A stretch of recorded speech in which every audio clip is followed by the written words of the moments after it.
जय हिंद बच्चों, आप सभी का स्वागत है आपके अपने एबीसी कोचिंग यूट्यूब चैनल में। इस वीडियो में साइंस के most important BBI subjective question देखने वाले हैं जो कि आज के एग्जाम के लिए काफ़ी महत्वपूर्ण है, इंपॉर्टेंट होने वाला है। तो सभी छात्र अंत तक बने रहें और इस वीडियो में जितने भी क्वेश्चन मैं आपको बताने वाला हूँ उन सभी क्वेश्चन को आप लोग एग्जाम से पहले अच्छे से रिविजन जरूर कर लीजिएगा, क्योंकि कई सारे क्वेश्चन आपकी डायरेक्ट बोर्ड एग्जाम में आप लोगों को देखने को मिलने वाला है। तो सभी छात्र अंत तक बने रहें और इस वीडियो को अच्छे से आप लोग जो है ध्यानपूर्वक देखेंगे। इसमें जितने भी क्वेश्चन दिए जाएंगे उनको आप लोग को अच्छे से परीक्षा से पहले रिवीजन कर लेना है और वीडियो को अपने सभी दोस्तों के साथ शेयर करेंगे। एक लाइक जरूर कर दीजिएगा और चैनल पर पहली बार आए हैं तो आप सभी से रिक्वेस्ट है कि चैनल को सब्सक्राइब करने के साथ बेल आइकन को प्रेस जरूर कर लेंगे। दोस्तों, आप लोगों का ऑब्जेक्टिव का पूरी तरह से क्लियर हो चुका है। उम्मीद है कि आप लोगों का जो है ऑब्जेक्टिव में 40 में से 40 आप लोग 100% उठाओगे और दोस्तों सब्जेक्टिव में भी आपका 40 में से 40 आप लोगों का आने वाला है। बशर्ते आपको सारी वीडियो को आप लोगों को देखनी होगी, सभी वीडियो को आप लोग को अच्छे से ध्यानपूर्वक जो है देखना है और सभी क्वेश्चन को आप लोग अच्छे से रिवीजन कर लेना है। एग्जाम से पहले इसको एक बार जरूर देख लेना है, ठीक है। तो देखिए दोस्तों, सबसे पहला सवाल आप हमारे स्क्रीन पर देखें तो देखिए दोस्तों, यहाँ पे सबसे पहला सवाल आपका सेक्शन ए से है, जिसमें कि आपका 7 सवाल दिए जाएंगे, लेकिन 5 ही सवालों का जवाब देना है। प्रत्येक सवाल आपका 2 अंक का होगा। देखिए, पहला प्रश्न दिया गया है कि विद्युत परिपथों तथा साधित्रों में सामान्यतः उपयोग होने वाले 2 सुरक्षा उपायों के नाम लिखिए। तो दोस्तों, आपका 2 उपाय बताना है। एक पहला हो गया फ्यूज और दूसरा बता देना है भू संपर्क तार, ठीक है। ये दोनों जो है काफी उपयोगी होता है। हम लोग जो है घरेलू विद्युत परिपथों में इसका प्रयोग करते हैं। तो इसको आप लोग अच्छे से नोट कर लीजिए, इसको अच्छे से रिवीजन कर लेना है। अगला प्रश्न दिया गया है कि अवतल दर्पण में बढ़ते हुए प्रतिबिंब का एक स्वच्छ आरेख खींचिए। वस्तु को ध्रुव तथा फोकस के बीच रखा जाता है। तो दोस्तों, यहाँ पे क्या है कि अवतल दर्पण का एक नामांकित आपको आरेख खींचना है, जिसमें कि आपका वस्तु जो होगा वो ध्रुव और फोकस के बीच होनी चाहिए।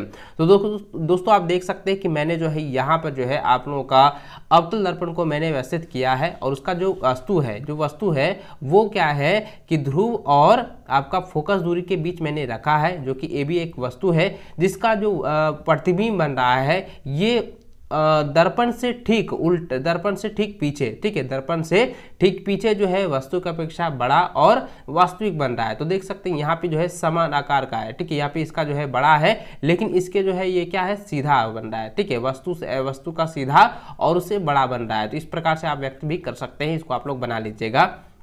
और ये आपका 100% जो है आपके एग्जाम में जो है क्वेश्चन दिए जाएंगे। इस क्वेश्चन को आप लोग 100% रिवीजन कर लीजिए, इसको अच्छे से तैयार कर लीजिएगा। उत्तल दर्पण, अवतल दर्पण, अवतल लेंस और उत्तल लेंस को इसको आप लोग अच्छे से तैयार कर लेंगे, ठीक है। अगला प्रश्न देखिए दोस्तों, यहाँ पे तीसरा नंबर दिया गया है कि निष्पातन क्या है। तो देखिए, कई बार एग्जाम में पूछा गया है कि निष्पातन क्या होता है, एक उदाहरण भी आपको देना है, ठीक है। तो देखिए, इसका उत्तर देना है कि कार्बोनेट अयस्क को सीमित वायु की उपस्थिति में अधिक ताप पर गर्म करने पर यह ऑक्साइड में बदल जाता है और वाष्पशील अशुद्धियां बाहर निकल जाती है। इस प्रक्रिया को निष्पातन कहते हैं। तो उदाहरण बताना है, ZnO3 उष्मा के साथ इसका अभिक्रिया करेंगे तो ZnO + CO2 निकलेगा, ठीक है। तो ये प्रतिफल इसका बनेगा। तो इस प्रकार से दोस्तों इसका आंसर आपको दे देना है, ठीक है। चलिए अगला सवाल देख सकते हैं यहाँ पे दोस्तों। अगला सवाल जो है चौथा नंबर यहाँ पे दिया गया है, जिसमें यहाँ पे सवाल दिया गया कि समजातीय श्रेणी किसे कहते हैं, उदाहरण के साथ समझाएं। दोस्तों, मैंने पहले भी कहा था कि आप लोगों को समजातीय श्रेणी हर हाल में आपको याद रखना है। तो देखिए, इसका उत्तर देना है आपको कि कार्बनिक यौगिकों की वह श्रेणी जिसके सभी सदस्यों में एक ही प्रक्रियात्मक समूह रहता है, जिसके किसी भी 2 क्रियात्मक सदस्यों के आणविक सूत्रों के बीच सदा CH2 का अंतर रहता है, उसे समजातीय श्रेणी कहते हैं। जैसे कि CH3OH तथा C2H5OH में प्रक्रियात्मक समूह OH एवं अंतर जो है CH2 का है। तो दोस्तों इस प्रकार से आपको उदाहरण भी दे देना है, ठीक है।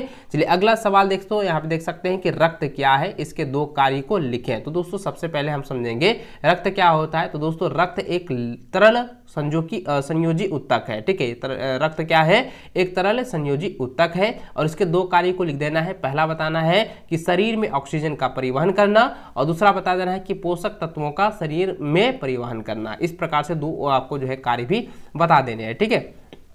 अगला सवाल देखिए दोस्तों, यहाँ पे दिया गया है कि पोषी स्तर क्या है, ठीक है। तो इसका आंसर जो है आप लोगों को इस प्रकार देना है कि आहार श्रृंखला के चरणों को पोषी स्तर कहते हैं, जैसे घास, टिड्डा, मेढक, सांप, बाज, ये जो घास है ये उत्पादक है, टिड्डा जो ये प्राथमिक जो है स्तर है, मेढक द्वितीय स्तर है, सांप जो है तृतीयक स्तर है और बाज जो है ये सर्वोच्च स्तर है। ठीक है, तो इस प्रकार से दोस्तों आपका पोषी स्तर का जो है आहार श्रृंखला के चरणों को भी आपको यहाँ पे व्यक्त कर देना है, बता देना है। ठीक है, चलिए आगे बढ़ते हैं। अगला सवाल दिया गया है कि दोहरा निषेचन किसे कहते हैं, तो इसका उत्तर देना है कि दो नर युग्मकों का दो मादा युग्मकों से संयुक्त होना दोहरा निषेचन कहलाता है, यानी डबल फर्टिलाइजेशन कहलाता है। इसको आप लोग अच्छे से नोट कर लीजिए।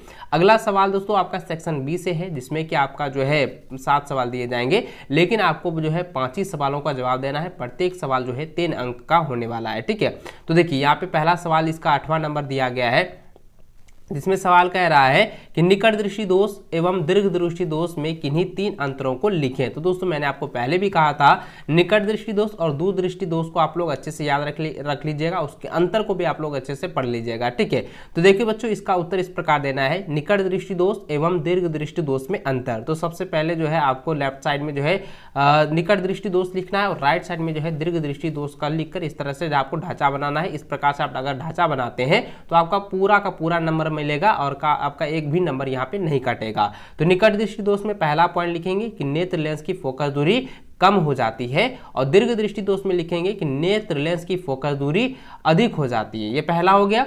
निकट दृष्टि दोष में दूसरा पॉइंट लिखेंगे कि इस दोष के कारण प्रतिबिंब रेटिना के आगे बनता है। ठीक है, और दीर्घ दृष्टि दोष में लिखेंगे दूसरा पॉइंट कि इस दोष के कारण प्रतिबिंब रेटिना के पीछे बनता है।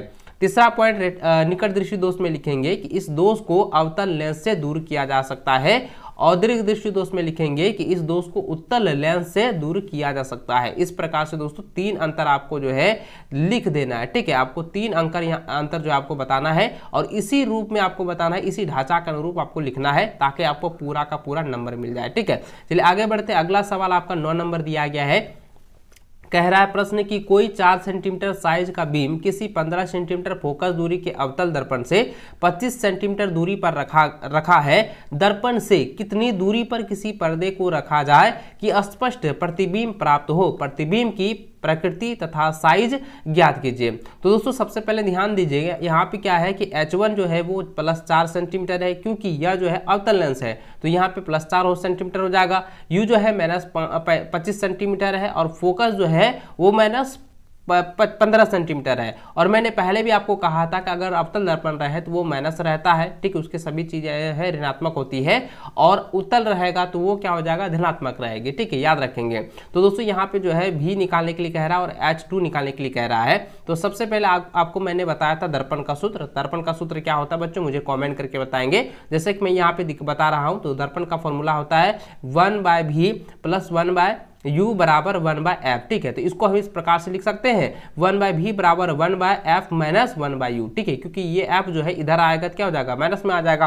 तो अब देखिए यहाँ पे 1/v बराबर u का मान दिया था माइनस कितना, तो u का मान कितना दिया है तो -25, तो लिखेंगे कितना, तो -25 लिखेंगे u की जगह, और f का -15, तो f का -15, तो माइनस माइनस क्या हो जाएगा प्लस, तो यहाँ प्लस लिखेंगे। तो ये 1/-15 + 1/25 बराबर लिखेंगे, इस दोनों का लघुत्तम निकालेंगे कितना 15, तो देखिए 15×5 = 75, तो 5 बार में, 25 या 75 3 बार में, तो इसको घटाएंगे तब -2 होता है 75।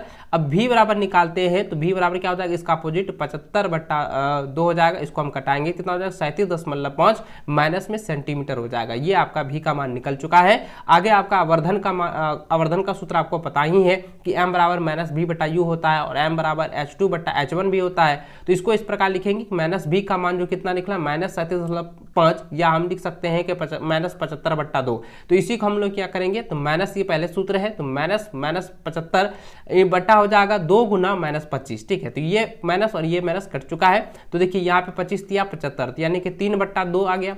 m का मान कितना 3/2 निकला। अब लिखेंगे कि m का मान, m का पुनः लिखेंगे m बराबर H2/H1 होता है।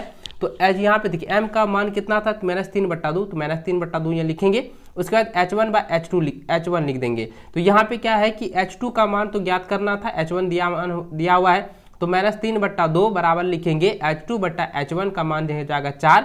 ठीक है, उसके बाद लिखेंगे H2 बराबर हो जाएगा, यहाँ पे इसको गुना करेंगे 4 × 12, तो यहाँ पे देखिए क्या हो जाएगा बच्चों, तो यहाँ पे हो जाएगा -12/2, इसको कटाएंगे तो कितना हो जाएगा -6 सेंटीमीटर। ठीक है, इस प्रकार से आपका आवर्धन भी निकल चुका है। इसकी स्थिति जो इस प्रकार लिखेंगे, प्रतिबिंब की स्थिति जो है वो 37.5 सेंटीमीटर दूर है और आकार जो है वस्तु से बड़ा है, प्रकृति जो है वास्तविक एवं उल्टा है। ठीक है, इस प्रकार से आपको आंसर लिख देने हैं। अगला सवाल 10वां नंबर दिया गया है कि ऑक्सीजन के योग या ह्रास के आधार पर निम्न पदों की व्याख्या कीजिए। पहला देना है उपचयन और दूसरा अपचयन। तो दोस्तों उपचयन और अपचयन अभिक्रिया को मैंने पहले भी बताया था कि उपचयन अभिक्रिया इस प्रकार देना है कि वे अभिक्रियाएं जिनमें ऑक्सीजन का योग या वृद्धि होता है उसे उपचयन अभिक्रिया कहते हैं, जैसे कि 2Cu + O2 2CuO। इस प्रकार से पहला उदाहरण हुआ। दूसरा उदाहरण देना है कि 2H2 + O2 जो कि H2O निकलता है, जो कि 2H2O इसका जो है संतुलित करने के बन जाता है। इस प्रकार से आपको आंसर लिख देने हैं। उसके बाद दोस्तों अपचयन में आपको बताना है कि वे अभिक्रियाएं जिनमें ऑक्सीजन का ह्रास या कमी होता है उसे अपचयन अभिक्रिया कहते हैं, यानी कि यह जो है ऑक्सीजन जो है अपने साथ जो है दूसरों से जो है पहचान मांगता है या दूसरों से जो है ग्रहण लेता है, करता है। तो देखिए पहला उदाहरण देना है कि ZNO + C जो कि Zn + CO होता है, और दूसरा उदाहरण देना है कि CuO + H2 जो कि Cu + H2। ये दोनों जो है उदाहरण आपको इस प्रकार से उपचयन और अपचयन में आपको बता देने हैं। ठीक है, चलिए अगला प्रश्न दिया गया है कि मेंडल की आवर्त सारणी की 2 उपलब्धियां एवं 2 वंशागतियों को लिखें। तो दोस्तों इसका उत्तर इस प्रकार देना है कि मेंडली की आवर्त सारणी की उपलब्धियां, तो पहला देना है कि समान गुण वाले तत्वों को एक समूह में रखा गया। दूसरा देना है कि अध्ययन में सुविधा। तीसरा देना है कि नए नए तत्वों की खोज। इस प्रकार से आपका उपलब्धियां हो चुकी है। उसके बाद दोस्तों मेंडलीव की आवर्त सारणी की जो है वंशगतियां जो है लिख देना है। तो पहला पॉइंट लिखेंगे कि हाइड्रोजन की अनिश्चित स्थिति। दूसरा लिखेंगे समस्थानिकों के लिए स्थान उपलब्ध नहीं। और तीसरा लिख देंगे परमाणु द्रव्यमान के क्रम में अतिक्रमण। इस प्रकार से इस 11 नंबर का आंसर कंप्लीट हो चुका है। ठीक है, चलिए अगला सवाल जो है 12 नंबर दिया गया है कि संकलन एवं प्रतिस्थापन अभिक्रिया किसे कहते हैं, प्रत्येक का एक एक उदाहरण दीजिए। तो दोस्तों संकलन अभिक्रिया में लिखना है कि वैसे रासायनिक अभिक्रिया जिनमें कार्बन यौगिकों यानी कि द्विबंध या त्रिबंध में प्रतिकारकों का योग होता है उसे संकलन अभिक्रिया कहते हैं, जैसे कि C2H4 जो कि इथीन है, जो कि H2 के साथ जो है अभिक्रिया करने के साथ यहाँ पे देख सकते हैं Ni 473 डिग्री केल्विन पर इसको अगर अभिक्रिया करते हैं तो C2H6 आता है जो कि एथेन बनता है। ये जो है संकलन अभिक्रिया के उदाहरण है। इस प्रकार से आप देख सकते हैं। उसके बाद दोस्तों प्रतिस्थापन अभिक्रिया के बारे में भी आपको बताना है। तो दोस्तों प्रतिस्थापन अभिक्रिया में भी लिखेंगे कि वैसी रासायनिक अभिक्रियाएं जिसमें अभिकारक के परमाणु या परमाणुओं के समूह यौगिक के परमाणु या परमाणुओं के समूह को विस्थापित कर उनका स्थान ग्रहण कर लेता है उसे प्रतिस्थापन अभिक्रिया कहते हैं। जैसे कि CH4 + Cl2 जिसमें कि देख सकते हैं कि CH जो है Cl के साथ जो है ये अभिक्रिया करके जो है विस्थापित कर देता है, जो कि सूर्य का प्रकाश के साथ जो है अभिक्रिया करने के बाद CH3Cl निकलता है और + CHCl जो है ये अभिक्रिया बनती है। तो इस प्रकार से दोस्तों इसका उदाहरण भी आपको लिख देने हैं। ठीक है, चलिए अगला सवाल 13 नंबर दिया गया कि फेफड़ों से ऑक्सीजन ऊतकों तक कैसे पहुंचती है। तो दोस्तों इसका उत्तर देना है कि लाल रक्त कणिकाएं श्वसन क्रिया में शरीर के अंदर ऑक्सीजन का संवहन करती है। इसके अंदर हीमोग्लोबिन नामक एक प्रोटीन पाया जाता है। यह फेफड़ों के वायु से ऑक्सीजन को अवशोषित कर ऑक्सीहीमोग्लोबिन बनाता है। यह ऑक्सीहीमोग्लोबिन रुधिर के माध्यम से भ्रमण करते हुए ऊतकों में जाता है और ऑक्सीजन मुक्त करता है। इस प्रकार से दोस्तों हम कह सकते हैं कि फेफड़ों से ऑक्सीजन ऊतकों तक पहुंचती है। इस प्रकार से आपको जो है अंततः उत्तर जो है आपको एग्जाम में लिख देने हैं। अगला प्रश्न दिया गया कि ऊर्जा का उत्तम स्रोत किसे कहते हैं, अथवा में दिया है कि ऊर्जा के आदर्श स्रोतों के क्या गुण होते हैं। तो दोस्तों यहाँ पे देखिए उत्तर आपको लिख देना है कि ऊर्जा का उत्तम स्रोत उसे कहते हैं जो कि पहला पॉइंट लिखेंगे प्रति एकांक आयतन अथवा प्रति एकांक द्रव्यमान अधिक कार्य करें। दूसरा लिख देना है कि भंडारण तथा परिवहन में आसान हो। तो इस प्रकार से 2 पॉइंट लिखेंगे। आगे आपको यहाँ पे लिख देना है कि सरलता से सुलभ हो सके और चौथा लिख देना है कि वह सस्ता भी हो। इस प्रकार से दोस्तों हमने जो है आपका आंसर बता दिया है कि ऊर्जा का उत्तम स्रोत किसे कहते हैं। ठीक है, इस प्रकार से आप जो है 4 पॉइंट में आंसर आपको लिख देना है।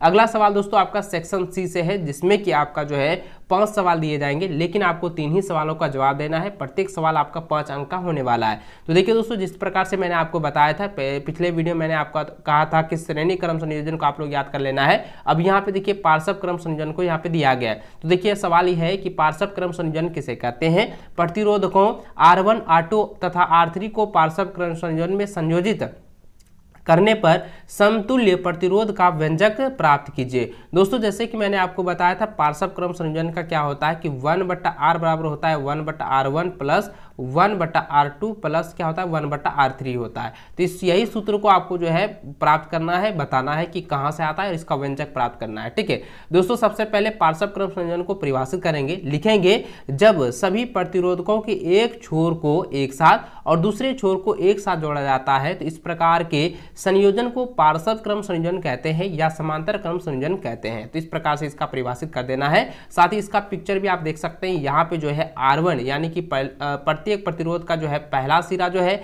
एक साथ जोड़ा गया है और दूसरा सिरा जो है वो एक साथ जो है प्रत्येक प्रतिरोधकों का जोड़ा गया है। तो इसी क्रम को जो है हम लोग समांतर क्रम संयोजन या पार्श्व क्रम संयोजन कहते हैं। ठीक है, चलिए आगे बढ़ते हैं। अब यहाँ पे व्यंजक प्राप्त करेंगे तो लिखेंगे माना परिपथ में 3 प्रतिरोधक R1 R2 एवं R3 को समांतर क्रम संयोजन या श्रेणी क्रम में जोड़ा गया है।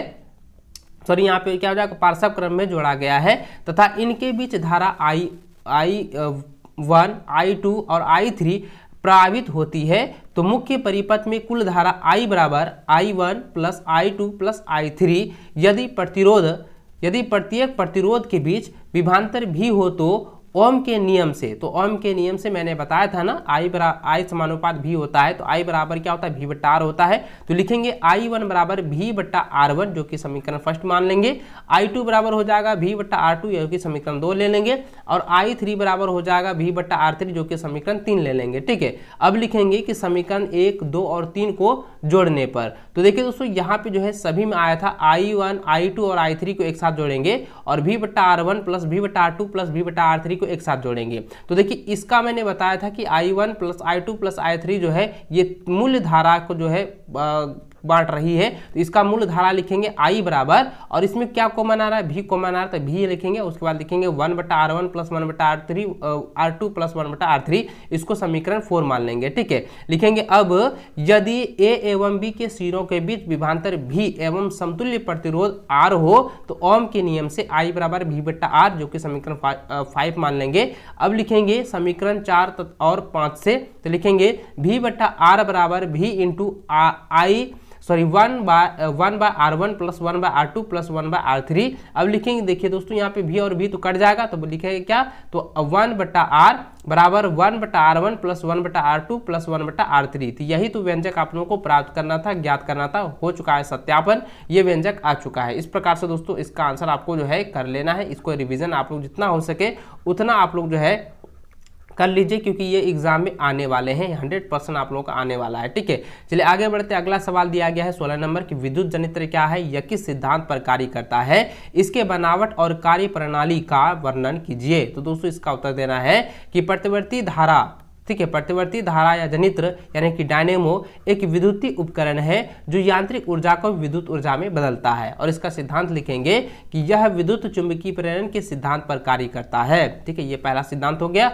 अब उसके बनावट को भी बताना है कि इसमें एक धुरी आयताकार कुंडली ABCD होती है जिसे अस्थायी चुंबक के ध्रुवों के बीच रखा जाता है। इस कुंडली के 2 सिरे 2 वलयों R1 तथा R2 से जुड़े रहते हैं। 2 ब्रूसों B1 तथा B2 को वलयों R1 तथा R2 पर दबाकर रखा जाता है। दोनों वलयों R1 तथा R2 भीतर से धुरी से जुड़े होते हैं। दोनों ब्रूसों के बाहरी सिरे गैल्वेनोमीटर से जुड़े होते हैं, जो कि आप यहाँ पर जो है पिक्चर में आप देख पा रहे हैं कि यहाँ पे जो है 2 ब्रूस है। ठीक है, आप देख सकते हैं ये B1 और B2 जो है ये ब्रूस है जो कि प्लस माइनस में दर्शाया है।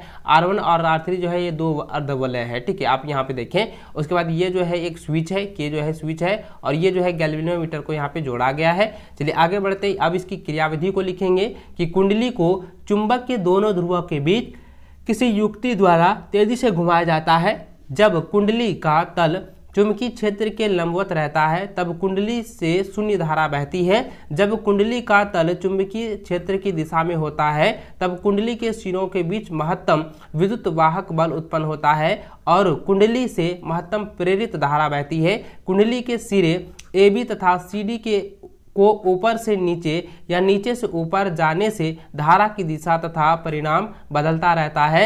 इस तरह जो धारा प्राप्त होती है उसे प्रत्यावर्ती धारा कहते हैं। तो इस प्रकार से दोस्तों इसका आंसर आप लोगों को लिख देना है कि विद्युत जनित यानी कि डायनेमो जो है इसकी सिद्धांत, इसकी कार्यविधि और इसकी बनावट, कार्यप्रणाली को पूरी तरह से आपको जो है परिभाषित कर देना है, इसको लिख देना है। ठीक है, चलिए अगला सवाल आपका 17 नंबर दिया गया है कि निम्नलिखित समीकरणों को संतुलित कीजिए।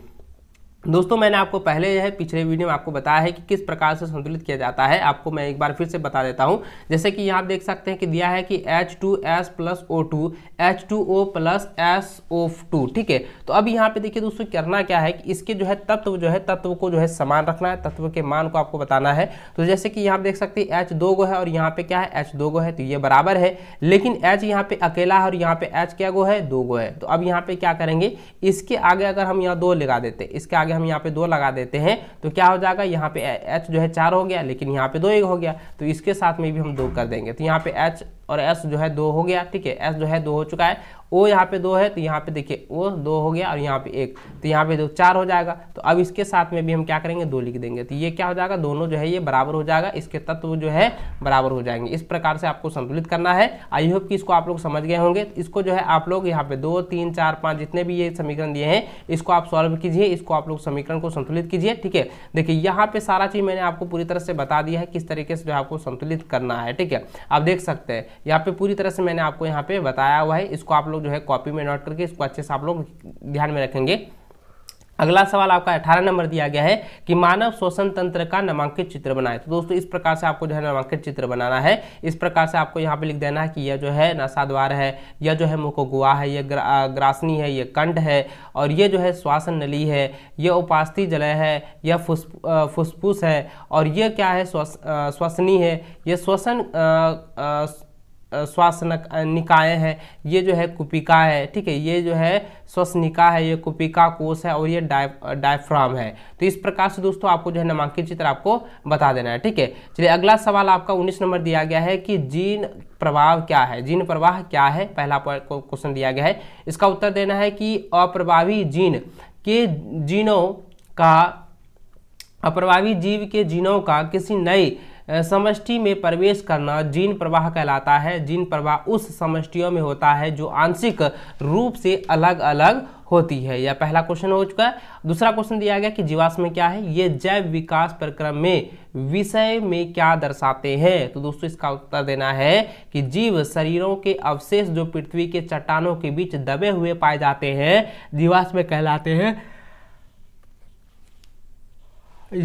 जीवाश्म जैव विकास के विभिन्न चरणों या अवस्थाओं को दर्शाते हैं। इस प्रकार से इसका उत्तर देना है। और तीसरा क्वेश्चन दिया गया है कि मेंडल के प्रयोगों से कैसे पता चलता है या कैसे पता चला कि विभिन्न विकल्पी लक्षण स्वतंत्र रूप से वंशानुगत करते हैं। तो दोस्तों इसका उत्तर देना है कि मेंडल ने अपने प्रयोगों में मटर के पौधों के 2 विकल्पी जोड़ों का अध्ययन करने के लिए संकरण कराया।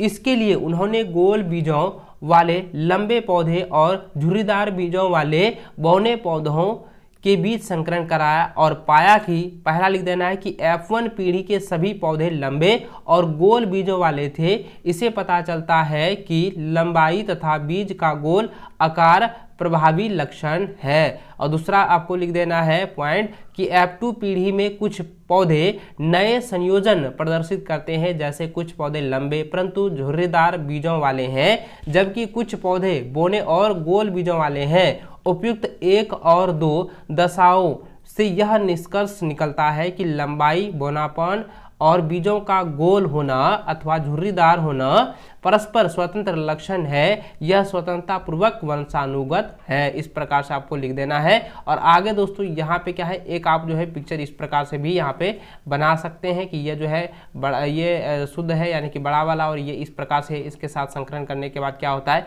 ये जो है प्रभावी होगा F1 पीढ़ी में, और ये भी आपका जो है प्रभावी होगा। इस प्रकार से जो है आप यहाँ पे चित्र भी बना सकते हैं। ठीक है, आई होप दोस्तों इस वीडियो को आप लोग अच्छे से जो है तैयार कर लीजिएगा, क्योंकि इसमें से कई सारे क्वेश्चन आपकी डायरेक्ट बोर्ड की परीक्षा में पूछे जाएंगे, और इसको आप लोग अच्छे से तैयार कर लेना है। और आप हमसे वादा कीजिए कि आपको सब्जेक्टिव में जो है जो 19 क्वेश्चन दिए जाएंगे, उसमें आपको जो है 13 सवालों का ही जवाब देना है। 13 क्वेश्चन यानी 13 सवालों का ही आपका जवाब देना है। उसमें से एक भी प्रश्न आप लोगों का नहीं छूटना चाहिए, आप लोग उसको जो है पूरी तरह से बना लेना है। ठीक है।